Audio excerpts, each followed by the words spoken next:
Good morning, Blackhawk. How we doing? Doing good. My name's Noah. It's great to see you guys today.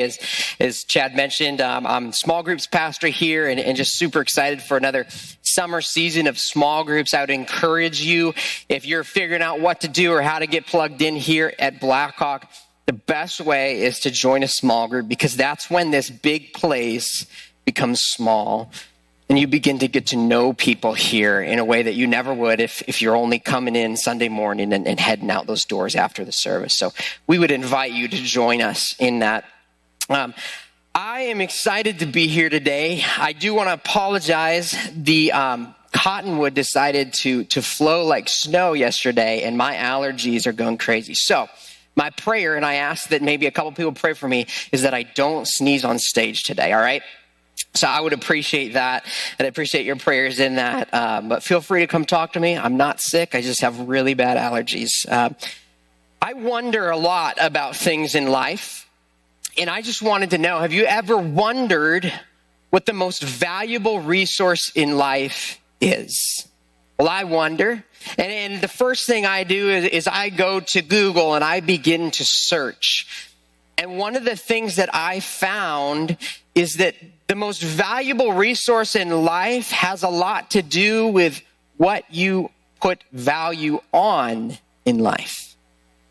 See, there's a lot of different things that are valuable. I remember as a middle schooler kid, the thing that was most valuable to me was the PlayStation 3. And yes, I'm dating myself to those who are younger than me. The PlayStation 3 was opening up an opportunity for me to play the games and enjoy the things that I so wanted to. And so me and my brothers, we begged our parents if we could get this. And man, once we got it, we were playing LAN parties and defeating whatever boss came next and having the best time ever. And that, at that time in my life, was what I held at most value, at highest value. As I began to look, I thought about some of the things I think of today that are of highest value. And if you've ever been married, gotten married, are about to propose, you know the one thing that is very expensive, men: diamonds. Diamonds are expensive. See, as you begin to think about this awesome girl that you've gotten to know and you want to propose, and then you start looking at the dollar signs behind those diamonds, you start realizing diamonds are really expensive. And so I wondered, what's the most expensive diamond? Well, there's this diamond, it's called the Cullinan. And we actually have a picture. The Cullinan is the largest rough diamond ever found. This was found in 1905, weighing 3,106 carats, or about 1.3 pounds. And it was estimated at a value of roughly $400 million before it was cut up into 9 smaller diamonds that are still massive 500 carat diamonds. And the British use these for some of their crowns and other scepters they have. And this is just a highly valuable and expensive diamond, 400 million. And then I thought, well, what about paintings? Because some people duct tape a banana on a wall and it's art, right? And so maybe art would be really expensive. There's a painting called the Salvator Mundi. It's a painting that's highly controversial. It's been the subject of extensive discussion and debate regarding its authenticity and its value. Because of that, because of the controversy around it, as you know with art, that actually increased the value. And so this painting, which is a religious portrait of Jesus that was attributed to Leonardo da Vinci, it was sold, I might add, for a sum of $450.3 million. But then I began to think, some things that are the most valuable resources you can't necessarily put a dollar sign to. I thought about one of the most valuable economic needs in our world, a resource like water. Water, where approximately 2/3 of our world's population will experience severe water scarcity for at least 1 month of the year. Not only that, but over 2 billion people lack access to safely managed water services. Water is considered one of our planet's most valuable resources, and it's something that is scarcely available in most countries. But do you want to know what I think the most valuable resource in life is? I think that it is your time. I think it's your time.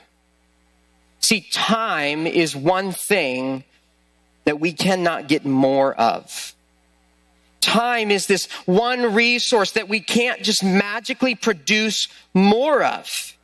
It's a valuable resource, and maybe this is scary for you to acknowledge, but your time on this planet is limited. And so my question for you, and even for me today, is how do you make the most of your time? And I think this is a question that we all have to seriously and honestly consider. Because if it's truly the most valuable resource in your life, then how do you feel you are using it? And so today I want to discuss how we can learn to be generous with our time. How we can learn to be generous with our time, because this time, this resource of time, it's valuable. But I believe it is only valuable if you give it value by using it for the best things in life. And so I want to talk about that today. I want to talk about how we are to be generous with our time in life. And one of the best passages that I could think of as I was preparing was the parable of the Good Samaritan. And so we're going to spend some time on it today in Luke chapter 10, starting in verse 30. So if you brought a Bible with you, I'd love for you to open that up now to Luke chapter 10, verse 30. If you're in the balcony, there's Bibles in front of you. And if you've got your phone, that's also a great way to get there. But I'd love for you to open up to the word with me. Luke chapter 10, starting in verse 30. Now, a little background leading into the parable that Jesus is sharing that we're about to read is that Jesus is discussing with a lawyer who has all the right answers. And Jesus is actually agreeing with him. But the lawyer is seeking to justify his position on something. His position on only living his life to those he wants to or chooses to. And he does this by asking Jesus, who is my neighbor? Jesus is very well known for saying, love the Lord your God with all your heart and your soul and your mind, and love your neighbor as yourself. And the lawyer says, well, Jesus, who's my neighbor? Who do I have to love like that? Rather than Jesus giving him a quick answer, he chooses to share with him a parable, a story, to help build out the point and the truth that he wants to share to this lawyer, and that we're going to hear today as well. So Luke chapter 10, starting in verse 30, Jesus replied, a man was going down from Jerusalem to Jericho, and he fell among robbers who stripped him and beat him and departed, leaving him half dead. Now, by a chance, a priest was going down that road, and when he saw him, he passed by on the other side. And so likewise, a Levite, when he came to the place and saw him, passed by on the other side. But a Samaritan, as he journeyed, came to where he was, and when he saw him, he had compassion. I want us to stop there and slow down and just imagine this moment. This man is lying there. He's bruised. He's bloody. He's dirty, possibly unconscious. And the Samaritan sees him. And before doing anything, he feels something. Compassion. That's the difference.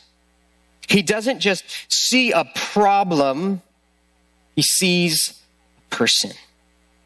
Now, let me just ask, when was the last time that compassion stopped you in your tracks? See, compassion is not convenient, but compassion is what leads us to act like Christ. And so our first point today is that generosity begins by slowing down.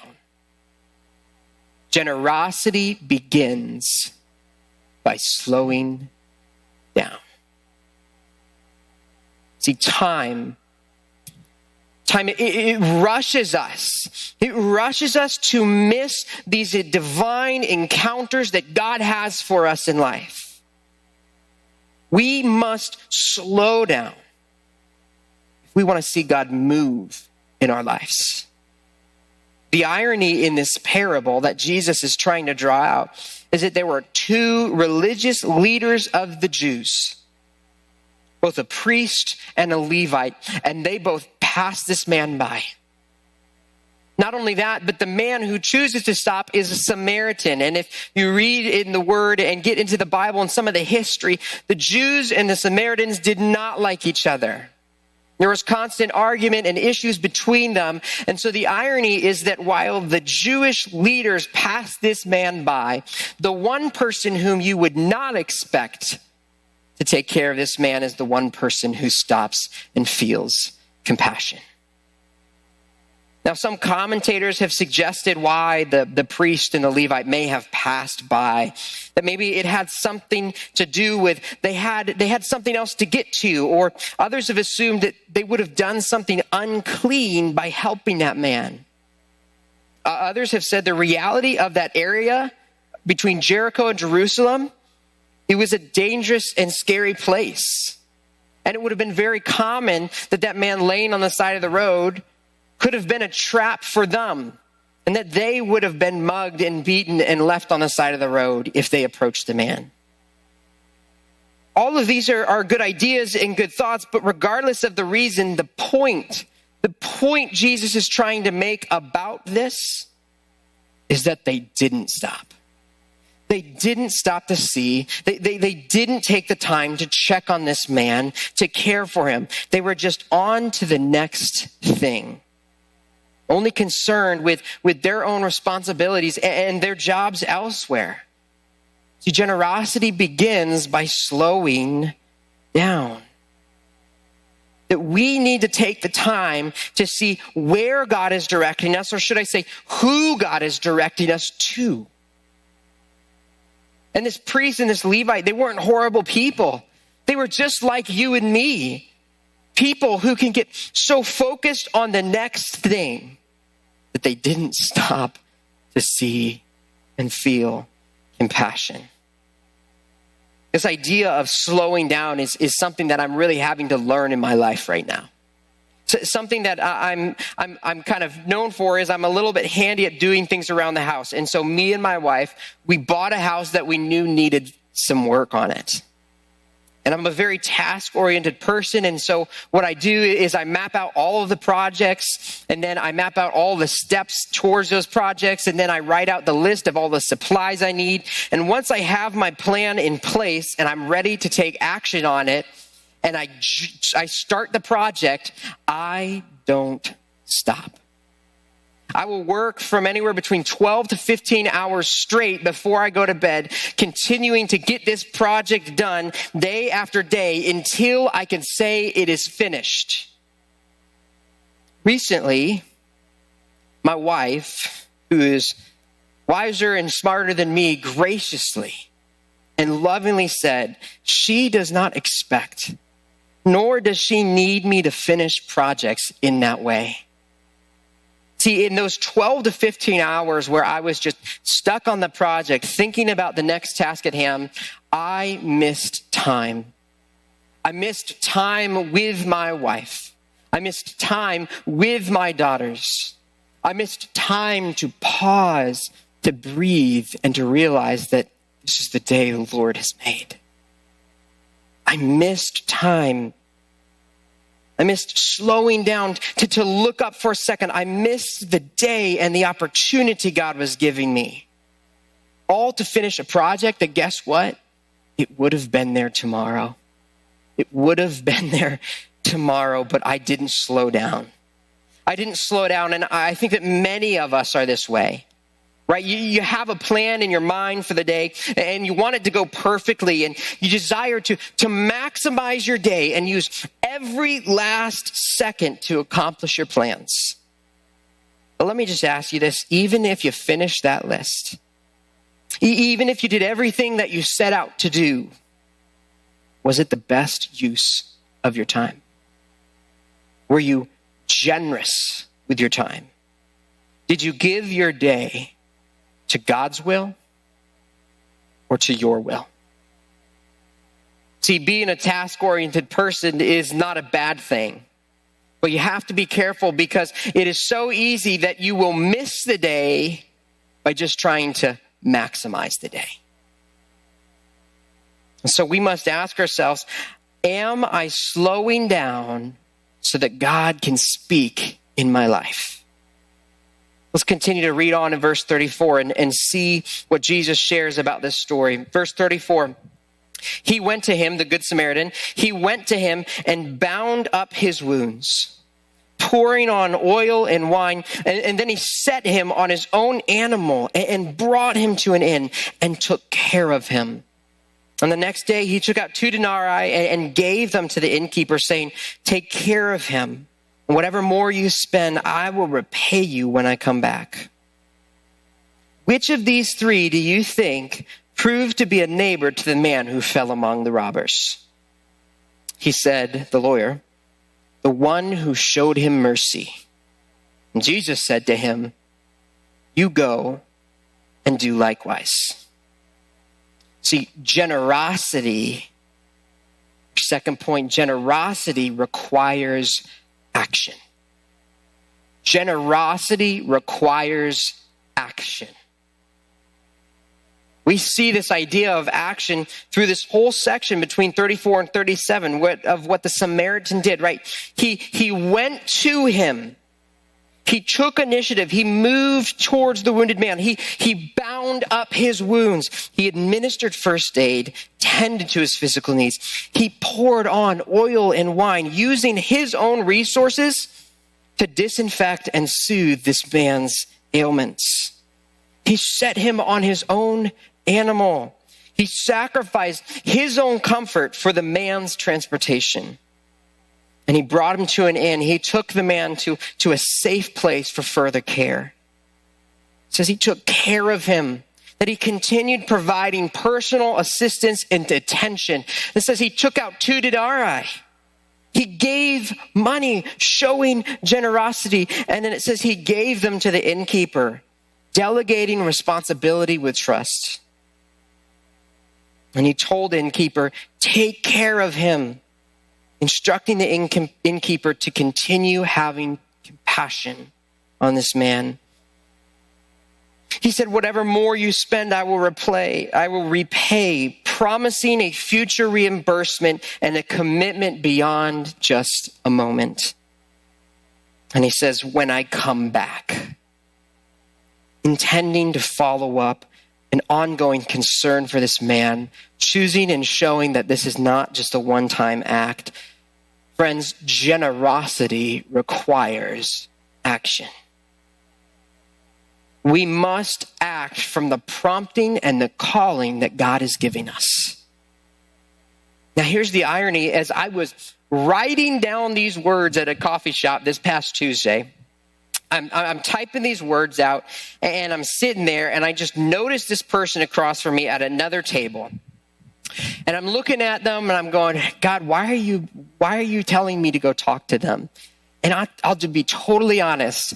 I tried to give myself reasons as to why I shouldn't get out of my chair and go talk to that person. I said, well, I gotta focus on this. I'm in the zone. I'm writing my sermon. God, this is what you want from me. You know, everyone's going to hear this on Sunday. And so that's what's most important. And I fought it until I couldn't fight it again. And God just kept saying, just go talk to him. And there was no intention behind this conversation except to just introduce myself, probably awkwardly, and say, hey, what's your name and what do you do? I got to have an awesome conversation with a guy who is just starting a whole new business about content creation, trying to get other people's messages out there through the platforms of social media. He's a believer. His cousin, he was showing me reels of his cousin who's also a pastor. I had a great moment. And I think, honestly, I was encouraged from that conversation more than maybe I encouraged him. A moment where I got to share about our church. I got to share with him. I was preparing for a message that Sunday. We got to talk about how to be original in a world where things are just mass reproduced. I was encouraged because I chose to get up out of my chair and talk to someone I didn't know. I chose to slow down so that I could listen. And I just chose to act. I got to tell him and encourage him in the work he was doing. What an awesome opportunity that I would have missed, that I would have truthfully just missed if I didn't slow down, didn't act and get up from my chair and introduce myself. Now let me ask you, who's someone you may have walked past recently? Is there a name or a face that comes to mind? Someone God might be nudging you to slow down to and talk to. Maybe it's a coworker, neighbor, that parent at the practice. I want you to just take a second. I want you to let God bring someone to mind right now.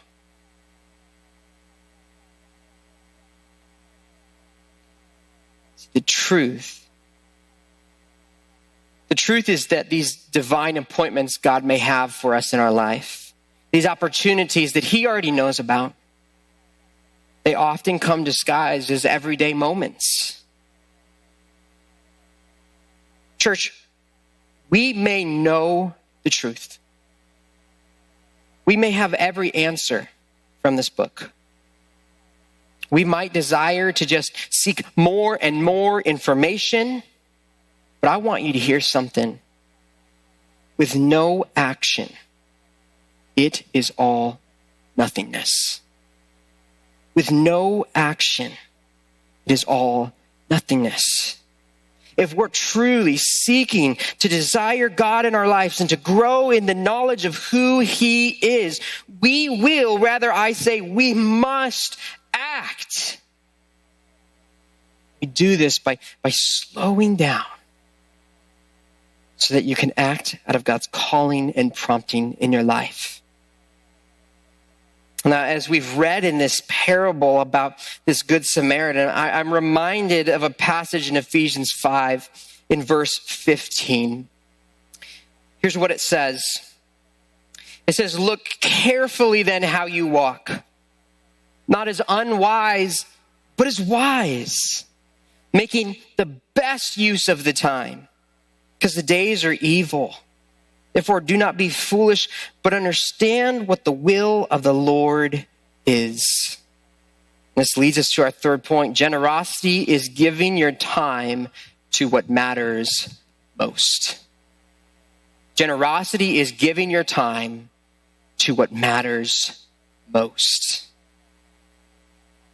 He says, the days are evil.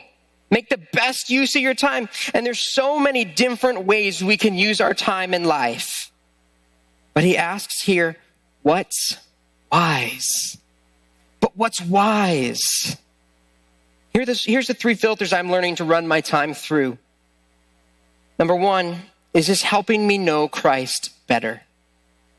Is this helping me know Christ better? Number two, is this helping someone else experience Christ's love? Is this helping someone else experience Christ's love? And number three, will this matter in 1,000 years from now? Will this matter in 1,000 years from now? That one's the most difficult question to answer, because you realize, in all honesty, how insignificant a lot of the things you do are. See, not everything can matter most in life. There's just not enough time. And the real reality is that you can't say yes to God in your life if you're saying yes to everything else.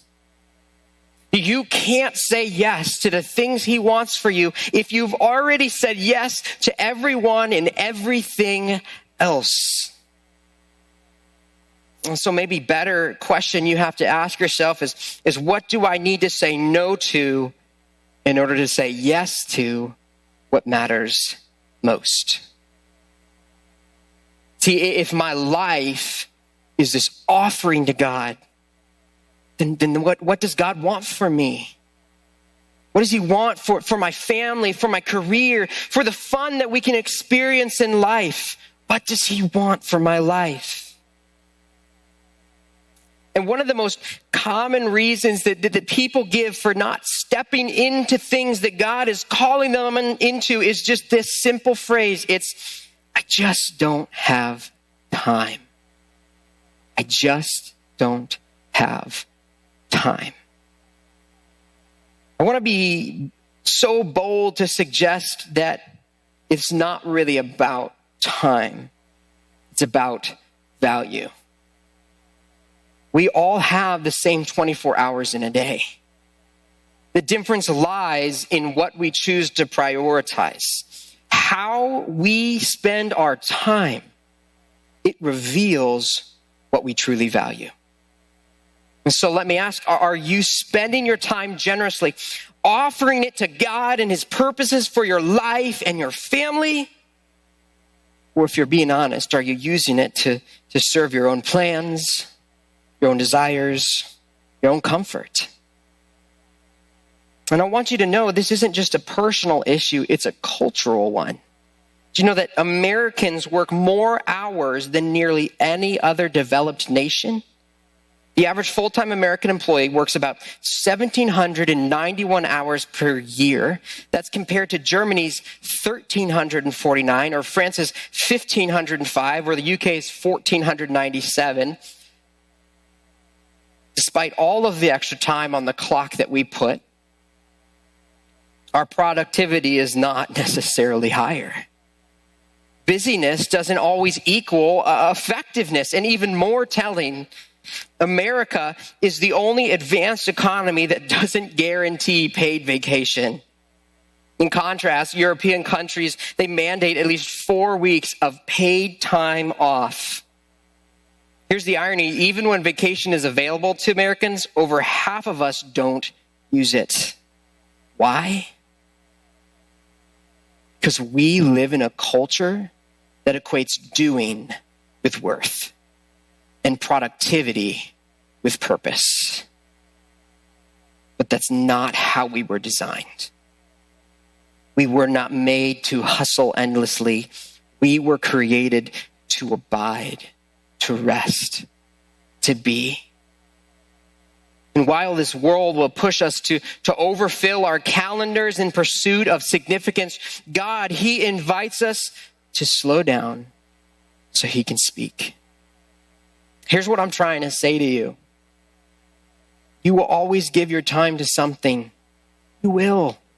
You'll always give your time to something. But hear me.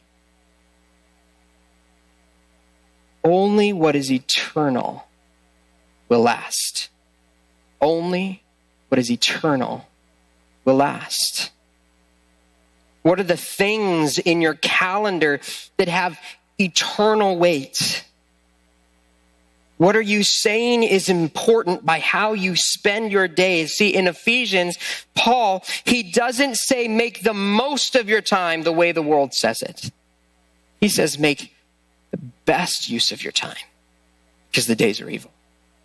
He's saying your time is too valuable to waste on things that won't matter tomorrow. And I wonder if we could just imagine if we were scrolling through our calendar like we could our bank account and we're seeing where everything goes, if we could see where our time is really going, would it show us what matters most in our life? Would it point us to what should matter most, our walk with Jesus, our family, our neighbors, and the people God has placed around us? Or would it tell a different story? Church, generosity begins by slowing down. so that we can notice the divine interruptions God has for us. Generosity, it requires action, because compassion, it's going to cost us something. 3, generosity is giving your time to what matters most, because the world will waste your time if you don't give it to God. 1 John 2:17 reminds us of this truth. It says, the world is passing away along with its desires, but whoever does the will of God abides forever. So we must ask, well, what is the will of God? What does he have for my life? I look back to the end of this story of the Good Samaritan when he says, you go and do likewise. This is the will of God. See, the most generous type of people I know are those who give their time to others. We think about Jesus and the example he was of this. Jesus made use of every moment. Every second of his life, he slowed down. He stopped on his way to the next place. The disciples were just saying, we got to get to the next thing and the next thing. And he slowed down. He said things like, let the little children come to me. He listened to the person who pulled on his robe. He slowed down. He took time to be alone with God. He slowed down. He took action. And he gave his time to what matters most. And friends, I want you to know your time is the most valuable thing that you have, not just because it's scarce and there's a limited amount, but because it needs to be surrendered. It needs to be surrendered. Why? What would it look like for you to give God your time this week? Not just your spare time, your prime time, your mornings, your evenings, your presence in the lives of others. Jesus didn't waste a moment, and neither should we. He invites us to follow in his steps, to slow down, to act, to give our time to what matters most. And so here's my challenge and invitation. What's the one thing you will stop doing this week to make time for something that matters more? Who is one person God is calling you to give your time to? I know that the one thing for me was just talking to my wife about this last night is I need to get off my phone. I need to put it away and be in the presence of my family and spend time with them and stop wasting time on this device that gives no eternal value. I must choose to say no to that so that I can say yes to the beautiful family God has given right in front of me. And so what's one thing you'll stop doing this week to make time for something that matters more? For those of you who may not know Christ as your Savior yet, I would ask you to consider, where are you giving your time, and is it giving you the purpose you seek? See, Jesus Christ, he poured out his life for me, and he poured out his life for you. And if you want to give your time and your life to something, to someone, I just encourage you that at the end of service, we have people here who would love to pray with you and start a conversation about Jesus. We would love to give you our time because you are what matters most to God. He loves you and he wants to receive you in his eternal kingdom today. A kingdom that doesn't fade away, a place that never ceases to exist, a life that is timeless. And so, church, today, my ask is please be generous with your time. Generous with your time, so that others can receive and experience the eternity that we have received in Christ. Generous with your time. It is valuable if you make it valuable, if you do what is best and do what God is calling you to. That is my prayer and my encouragement. Would y'all pray with me today? Lord, we just want to lift you up and